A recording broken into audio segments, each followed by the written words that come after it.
Hi there. Hi, welcome. Welcome. Thank you for tuning in to our presentation on the study of the Gospel of Luke. Today, we're going to be looking at lesson 20 in our workbooks. So we are moving through our book here fairly rapidly, it seems like. But anyway, we're on lesson 20 today, and that begins on page 114 of your workbooks. We're going to be again in the chapter 8 of the book of Luke. Finishing chapter 8 today. Actually, we're going to look at two miracles that Jesus performed in this particular study, and then we'll talk a little bit about his mother and brothers that come to visit him in this lesson. So, if you have your Bible open to Luke chapter 8, we're going to be starting in verse 19, and then your workbook. We'll get started. So we see in verse 19 of Luke chapter 8 that his mother and brothers came to him and could not approach him because of the crowd. Now, if we turn over to Mark chapter 3, I want to look at that particular verse here as we're getting started, because as to why his brothers and mother came to see him when he was teaching up in the Galilee area is unknown. We don't know for certain their purpose for coming, maybe just to visit, maybe just to check on him. But we know that we're nearing the end of Jesus's second year of his ministry, and the opposition for him has increased quite a bit here as he ends the second year. And so perhaps his family was concerned about him. If we look at Mark chapter 3, verse 21 and 22, it says, "But when his own people heard about this, they went out to lay hold of him, for they said, 'He is out of his mind.' And the scribes who came down from Jerusalem said, 'He has Beelzebub, and by the ruler of the demons, he casts out demons.'" Now, this is a controversy that he's having over some of the miracles he was performing, and some of the people didn't understand where his power came from. And so they were accusing him of perhaps being, as it said, out of his mind, or operating as one of the servants of Satan. So perhaps his family was concerned about him and just wanted to come and make sure he was okay. They wanted to see him. It might have been some time since he had been there, or they had been able to be with him, because as we know, Jesus's focus is primarily on his teaching and miracles. Now, if we turn to Mark chapter 6 and verse 3, we see a list of his brothers by name, and then we also note that he had sisters. They apparently didn't come on this trip, but in Mark 6 and verse 3, it says, "Is this not the carpenter, the son of Mary, and the brother of James, Joseph, Judas, and Simon? And are not his sisters here with us?"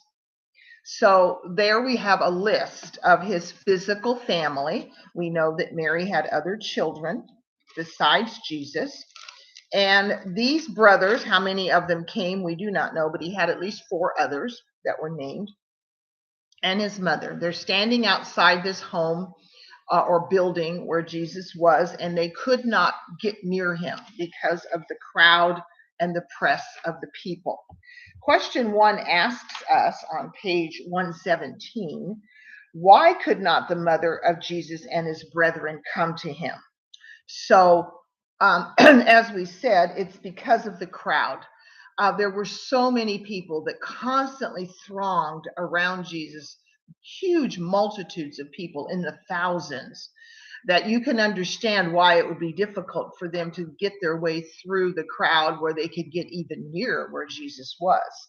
Apparently, someone in the crowd told Jesus, "Your mother and your brothers are standing outside desiring to see you." And that's in verse 20 of Luke chapter 8. So, who did Jesus say were his mother and brethren? That's question 2. And we find that answer in verse 21. "But he answered and said to them that had come to him to tell him his mother and brothers were here, 'My mother and my brethren are those who hear the word of God and do it.'" So he is making a statement here indicating where his focus and priorities lie. He certainly loves his physical family and he would do nothing to show dishonor or discourtesy to them. But his mission is God's word, taking care of God's will, carrying out the carrying of the gospel and the healing of the multitudes and the other works he was doing to prove that he was the Son of God. That's where his focus and priority needs to be. And he doesn't want to be distracted by physical things. So he's not going to take time out of his teaching and preaching and healing and so on to visit with his family. So that may seem a little harsh to us because we value our family members, we value our relationships, but this just gives us an indication here as to how focused Jesus was on his work and how he could not allow physical distractions to get in the way of that work. All right, then we move on into another incident in Jesus's life here in verse 22, where it says he gets into a boat with his disciples, and they are going to make the journey across the Sea of Galilee here to the other side. So if you look at your map, if they're in the Capernaum area here, and they're going to sail across the Sea of Galilee over to the other side, they're going to come to the country of, let's see, what is it pronounced? It's Gadarenes. It's on the west side of the Sea of Galilee. So he's traveling over into this area, has probably not been over in this area yet. He's been primarily keeping his focus on the east side of the Sea of Galilee. So he's making a journey across. But during the journey, a windstorm comes up on the lake or Sea of Galilee, which apparently is something that happens quite common. The way that the lake is surrounded by the hills and the elevation of the lake and so on, they end up getting quite a few storms that come up on the sea as the boats are out there. Now, remember, some of the apostles were fishermen and were familiar with how to conduct a boat across the sea. So they're not amateurs here in any means. So when they say there's a problem, I mean, they know what they're talking about because they have, they use boats and they've been out on the Sea of Galilee. But when the storm comes up, why did the disciples fear that they were about to perish? And that's in verse 23. But as they sailed, he fell asleep, meaning Jesus, and the windstorm came down on the lake, and they were filling with water and were in jeopardy. So apparently the waves had been kicked up quite fiercely, and the water was coming up over the top of the boat and into the boat, which, as you know, if you've done any boating, you know that this is not good. If there's too much water in the boat, it's going to begin to sink. And these apostles feared that that was what was going to happen. They hadn't made the crossing yet. They may have been halfway over or two-thirds of the way over. We're not sure, but they were concerned that they weren't going to make it through the storm. And so they become concerned. Their fear of what may happen takes over, and they began to become concerned. So, question 4 asks, what did Jesus say unto them after he calmed the storm? So, Jesus wakes up, or they wake him up, and he immediately takes care of the problem. He doesn't act indifferent to the situation. He understands the jeopardy that they're in. And so he speaks to the storm. If we go over to the account, I believe it's going to be in Mark, we find out that the words he actually does say to the waves and the wind. So let me go back to Luke chapter 8, and let's see if we can find the reference. Yes, we want to go to Mark chapter 3. I think Mark gives us a very interesting account here of this incident. Okay.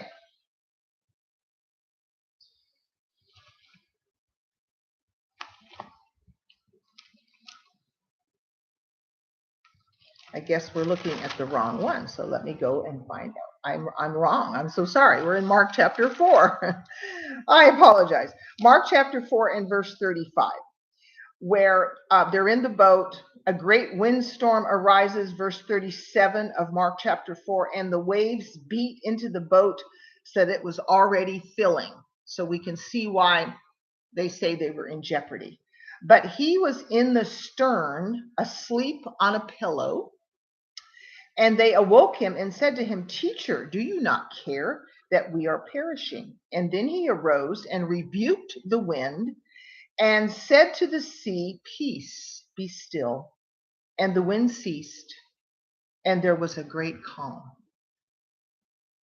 So the apostles wake him out of a sleep. He must have been a very deep sleep. He was probably exhausted physically, and why the storm had not woken him before this.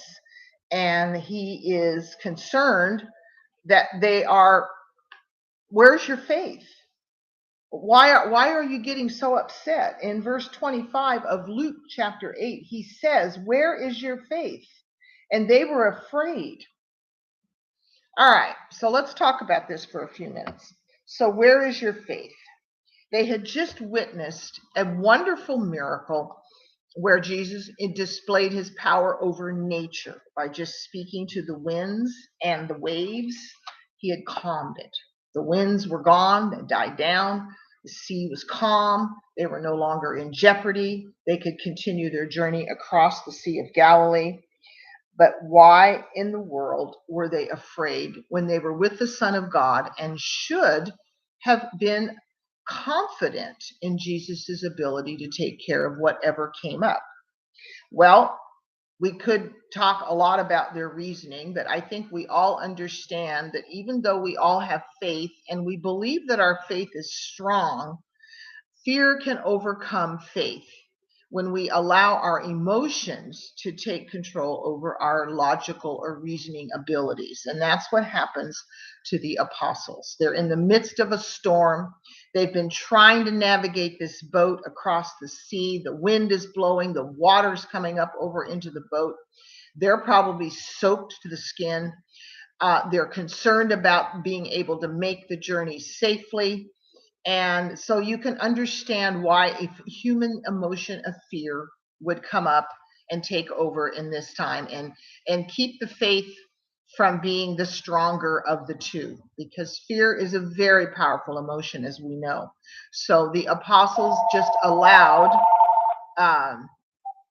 their physical emotion to take over rather than have their faith. So what did the disciples say to one another? Question 5. After they had witnessed this miracle. In verse 25, they say, and they were afraid and marveled, saying to one another, who can this be? For he commands even the winds and water, and they obey him. Probably the first miracle they had witnessed of Jesus's power over nature. And so it would be quite an amazing thing to witness, and it would be allowing them a deeper understanding of the depth of Jesus's power. Because as humans, we sometimes forget that Jesus has all power, that he can do anything. And to us, that doesn't seem, because we are bound here on the earth in this physical realm, and we sometimes forget that Jesus is not. He's not bound by any of the physical boundaries like gravity or any of the things that we are bound by. We have no control over weather or over nature, and Jesus, of course, has all power. So these apostles were amazed. They were a little bit afraid as to the depth of the power they had just witnessed. And so this was a wonderful teaching example for them, because remember, these apostles are in training in these years of ministry while they're with Jesus, learning all about him so that they can go and tell others about him later. So this was a miracle they witnessed for their own learning situation as well as for us. But it definitely was the beginning of a deeper understanding of who Jesus really was. They thought they had known him. They'd spent quite a bit of time with him already, but here they see something that he's able to do that they had no idea. So that's why we see this amazement, this fear, and their statement that they make. Who in the world is this? We thought we knew who he was. Well, we have a lot more to learn. All right.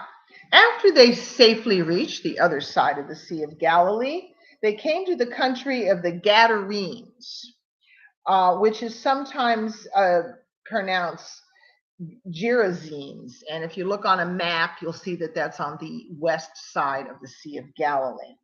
It's in primarily a Gentile area of Galilee. So again, an area that Jesus had not really probably spent a lot of time in, nor was he going to, because his primary mission was to bring the message to the Jewish people first. So he steps out of the boat, and immediately a man comes to him. This man, and let's see what the question is that we have about him. Yes, we have to describe the man who met Jesus when he got out of the boat. In verse 27, it says, there met a man from the city who had demons for a long time, and he wore no clothes, nor did he live in a house, but in the tombs. When he saw Jesus, he cried out, fell down before him, and said with a loud voice, what have I to do with you, Jesus, Son of the Most High God? I beg you, do not torment me. So this man had demons, possessed demons. He had had them for quite some time, apparently. And so because of that, he could not live in the city with people. He had to be kept out of the area, because as we turn over to, let's see, where do I want to go? I want to go to Mark chapter 5 and read a little bit more about some of this man's problems, or what was afflicting him. He had a great deal of afflictions because of this. If we turn to Mark chapter 5, let's start reading in verse 2 there. We get a little bit different account here from Mark. And when he had come out of the boat, immediately there met him out of the tombs a man with an unclean spirit, who had his dwelling among the tombs, and no one could bind him, not even with chains, because he had often been bound with shackles and chains, and the chains had been pulled apart by him, and the shackles broken in pieces. Neither could anyone tame him. And always, night and day, he was in the mountains and in the tombs, crying out and cutting himself with stones. So he was a very fierce acting man. He was wild and untamed. They had tried to bound him, but he was able to break the boundaries. So these demons gave him kind of superhuman strength here. He yelled and wailed and cried out because of the torment that he was experiencing, and he was even injuring himself by cutting himself with stones. So he was a risk to others as well as to himself. And so this man had lived out among the tombs, and that would probably be cave-like things in the hillsides where they often used those for tombs. So here he was, exiled from the city, living out there all alone. He had no clothes on. He was not in his right mind. He was behaving very, very awful and terrible and violent. And he approaches Jesus. He calls Jesus the Son of the Most High God. Now, the term Most High God, one of the names that we find Jesus or God called in scriptures, is the El Elohim Hebrew word, and it is talking about most powerful God. So this name of God is in reference to his powerful ability. So this demon knew exactly who Jesus was. He was aware of the power that Jesus had over them, and there's more than one demon in this man, as we're going to see in a moment, and that he was probably going to be cast out, because Jesus had the ability to do that. So the demon is speaking here, not the man, when he asks, who What have I to do with you? So Jesus says, or it says in verse 29, that Jesus commanded the unclean spirit to come out of the man, for it often seized him. And he was kept under guard, bound with chains and shackles, and broke the bonds, and was driven by the demon into the wilderness. Jesus asked him, saying, "What is your name?" And he said, "Legion," because many demons had entered him. So the word legion refers to Roman. It's a Roman word, actually. They're talking about their armies, the number of armies, and it usually numbered about 6,000 in a legion. So we're talking about a great number of demons that this man is possessed by. So it's more than one, which would indicate why he was so fierce and violent in his behavior. Question 7 asks, what had the unclean spirit caused him to do? We've talked about that. He would have seizures, break his bonds, flee into the wilderness, cry and wail, cut himself with stones, because the demons were causing him to be out of his right mind and not able to control his physical actions. His name was Legion. Question 8, he was named that because there were many demons in this man that had possessed him, because many demons had entered him. We don't have a number, so all we know is there were a lot. So this poor man had been enduring this for quite some time. Jesus has compassion on him. He orders the demons to come out of the man. But before he does that, the demons have a request of Jesus. Interesting that they had caused this man great torment for many years, probably, and now they don't want to be tormented. So I find that very interesting.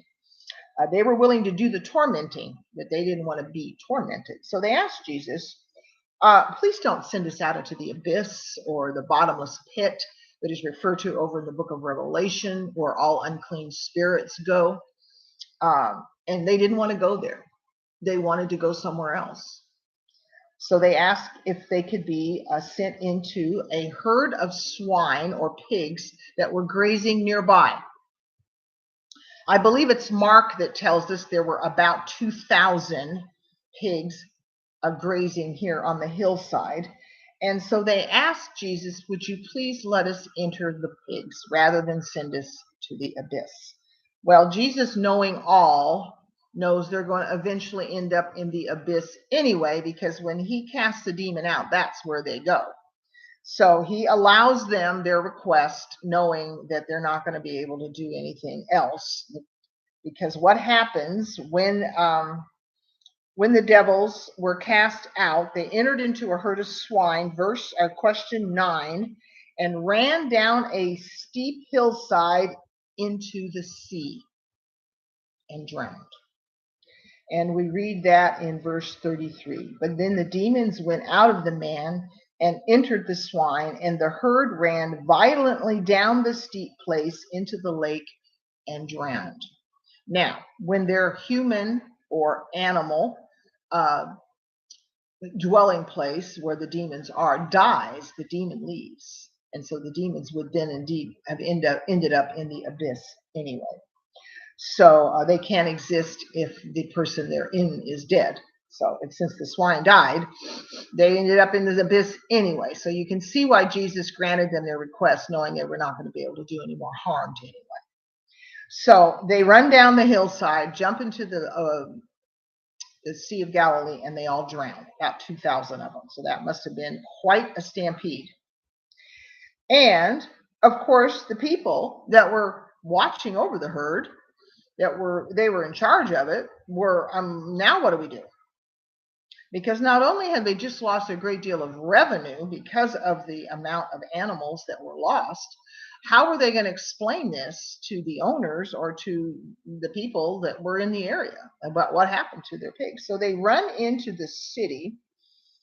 When they saw what happened, they flee and are told it in the city and in the country.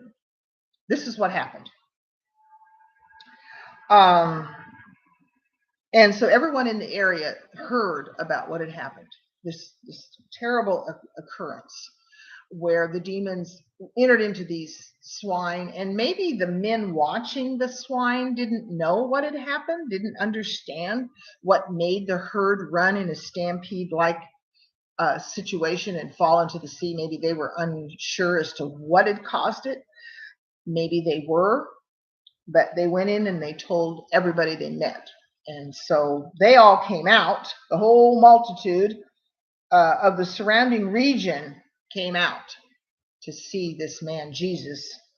And when they got there, they found the man that they knew who had been possessed with these demons. He was dressed, sitting at the feet of Jesus, in his right mind, behaving calmly. That in itself would have been an amazing thing to see, because they had already witnessed, I am sure, the violent behavior of this man when he was demon possessed. So now they see him. Verse 38, now the man from whom the demons had departed, oh, I'm sorry, that's not what I want. I want where he's found the man from whom the demons had departed, verse 35, sitting at the feet of Jesus, clothed and in his right mind. And this caused great fear on the people. They didn't understand this power, whether they knew who Jesus was before this time. They probably had heard about him, but actually witnessing one of these transformations that Jesus's miracles, the result of him healing this man, was pretty amazing for them, and they didn't understand it, and they become afraid. And then, because there had been great loss of property here by the owners of these swine, they were fearful for perhaps for their own possessions or for their own lives, or knowing that they were sinful, what was going to happen to them? What might Jesus do to them, since he had displayed a great deal of power? So they begged Jesus in verse 38 to leave. We don't want you to stay in our area. Please go. Interestingly, Jesus does. He doesn't remain in the area. The man whom he had healed from the demons wanted to go with Jesus. As you can see, he would have been extremely grateful and thankful for Jesus and what he was able to do for him, because he had suffered for quite a long time and now he was free of that. It must have been a wonderful feeling to have those demons out of him and to know that he was going to be okay and could now return to a normal life. So he wanted to go with Jesus, maybe to show his appreciation, maybe to help, maybe to tell others what had happened to him. But instead, Jesus tells him, I want you to return to your own home, which he had not been able to do for quite some time. And I want you to tell anybody and everybody what great things God has done for you. And so the man does that. He obeys Jesus. He goes in and proclaims throughout the whole city what great things Jesus had done for him. So rather than Jesus stay in the area and spread the word and teach and preach, he left that situation for the previously demon-possessed man to do. So the man's now going to go out and he's going to witness to all of these people that he meets about what had happened to him and how he had been healed. And, so that in itself would be a great lesson for people to hear, that he's now free of those demons that he had possessed. And people who knew about him, had seen him and his behavior, probably would have definitely been interested in listening to, how did this happen to you? So it's a wonderful, wonderful way to for Jesus to have the word spread about him without him actually not having to be physically there. He did not want to be in an area, of course, where there was a huge amount of opposition. These people had already indicated a rejection. We don't even want to know anything more about you. We don't want to learn anything more from you. We just want you to leave. And so Jesus grants them that request. And he gets back in the boat, and he and the disciples return to the other side of the Sea of Galilee. Apparently without storms on this time. So we see then that Jesus uses remarkable ways to teach and preach and to do the things that he needs to do. And he also shows great compassion and understanding. Even when the disciples were fearful and maybe they shouldn't have been, he understood why they were. He didn't get upset with them and chastise them in any way. He wanted to be understanding and he wanted to help them. He knew that they had many things yet to learn. And then this man that he comes upon that has been demon possessed for quite some time, he shows great compassion on this man. If you turn to Mark chapter 5, where Mark's account is of this incident, in verse 19, here's what Jesus says to the demon possessed or previously demon possessed man: "Go home to your friends and tell them what great things the Lord has done for you and how he has had compassion on you." So Jesus performed this miracle because he showed great compassion on what this poor man had been enduring for a long time. And then as a result, this man's now going to become a disciple of Jesus, and he's going to go about telling others what happened to him. And that in itself will bring attention to who Jesus is, which is what he needs the world to know at this time. So he's going to, it says in verse 20 of Mark chapter 5, "And he departed and began to proclaim in Decapolis all that Jesus had done for him, and all marveled." Now, if you look on your map of the Galilee area, you'll see that Decapolis was over on the west side of the Sea of Galilee, and it was primarily, again, a Gentile area.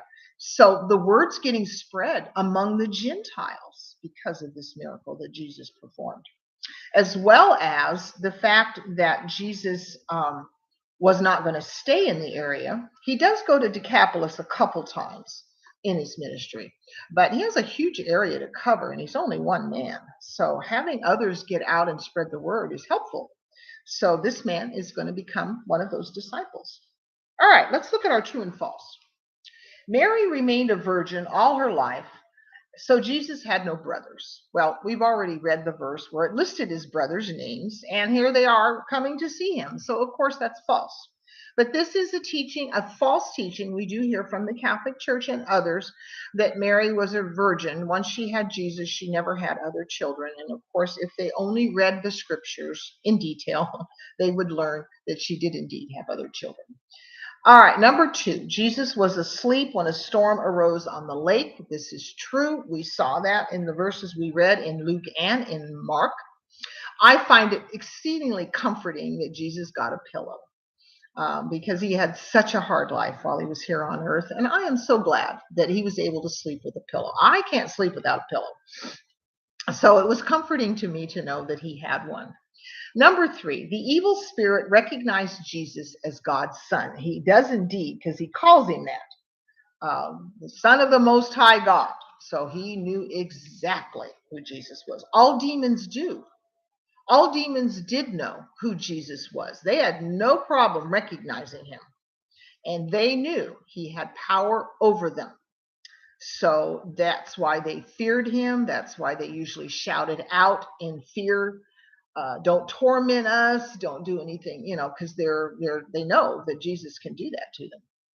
Number 4, this man had been driven of the devil into the wilderness. Okay, we had a problem with this in the regular ladies class that I held in talking about the difference between the devil and the demon, because I think in Luke chapter 8, I'm looking, yes, in verse 29 at the end there, it says, "And he was driven by the demon into the wilderness." So if you answer true or false to this, it's both are probably correct, but technically a demon is a servant or a worker of the devil. So it's technically correct to say the devil was behind what was going on with this man. So you can answer true to that. But if you answered false because you thought it was demon instead of devil, that's okay too. All right, number 5. Jesus told the man healed of unclean spirits to tell no man what was done. He does that sometimes. He does tell people that he's healed, not to tell anyone else. But in this case, This is false because he does tell the man, go about and tell as many people as you can what has happened to you, because he knew in the telling of the events of the healing that it would gain attention, it would gain recognition that that he had this ability and that he was indeed the Son of God, the Messiah. Remember, that's what he wanted his people to know. Not only that, but most of these people were Gentiles. I don't believe a Jewish people would have a herd of swine, since swine is one of the forbidden foods of the Jewish people. So clearly, these people or these swine were owned by Gentiles. So he's in a Gentile, primarily a Gentile area here. And so now the word is going to get spread among the Gentiles, which, like I said, his mission was mostly to teach the Jews. But if the Gentiles heard and believed, that was a great thing too. All right, research question asks, what is the basic difference between Matthew's account from that of Mark and Luke's of the devils cast into the swine? If we go to Matthew chapter 8, Matthew denotes some things that are different than what Mark says, not in the sense that it's contradictory, but just that they note different details, just as all of us as eyewitnesses would tell the events in a little bit different way, even though we'd all seen the same event. I mean, that's common among eyewitnesses. So I don't want you to become alarmed that there's a discrepancy in the scriptures, because there is not. It's just that Matthew notes things that Mark doesn't, or Luke does and Mark doesn't. So in Matthew, he mentions that there were two men who come out of the tombs to meet Jesus. And there may have been two men, but only one interacts with Jesus, and only one is who Luke tells about, the one that had the demons. Whether the other man, it says two demon-possessed men. So if there were indeed a second man there, that person would have also been healed as well. So we don't need to become alarmed by that. There could have been two, and Luke just focused on the one that was doing the talking. All right, Mark describes more details about what the demon caused this man to do. We already read those verses. And in Matthew, it doesn't talk about the conversation between Jesus and the man about what he wanted, that he wanted to come with Jesus. That part is left out in the book of Matthew, and Luke includes that as well as Mark. So Matthew just doesn't note that, probably because the man was a Gentile and Matthew was writing to his Jewish people, and maybe he thought that was a fact that wouldn't be that interesting to the Jewish people. So whatever the reasons, there were just a few minor differences, and that's because in all eyewitness accounts, when you have multiple eyewitnesses, there are going to be things that one eyewitness mentions that another does not. All right, thought question. Is there any scripture indicating that one possessed of devils was ever made to sin? The answer to that is no. What kind of control did the devil have? Can one be made to sin today? All right, so let's talk about these things. First of all, there is no indication in the New Testament where we talk about demon possession that the demons cause the people to sin, commit a crime, or something like that. There's no indication of that whatsoever. The devil had the ability to possess a person with a demon. He would send the evil spirit into the person's body, mind, and he had that ability, but Jesus had the ability over the demon and could cast it out. We know that demon possession is only in the Gospels, and we have a couple in the book of Acts. And it was primarily to show that Jesus had power over Satan. Satan can be powerful, but Jesus is more powerful. And the demon possession was there to show the people that God or Jesus has power over Satan and could remove the demons that Satan had placed in a person. The demons caused a great deal of odd behavior. and irrational behavior. And we've already read what the demons did caused this man to do.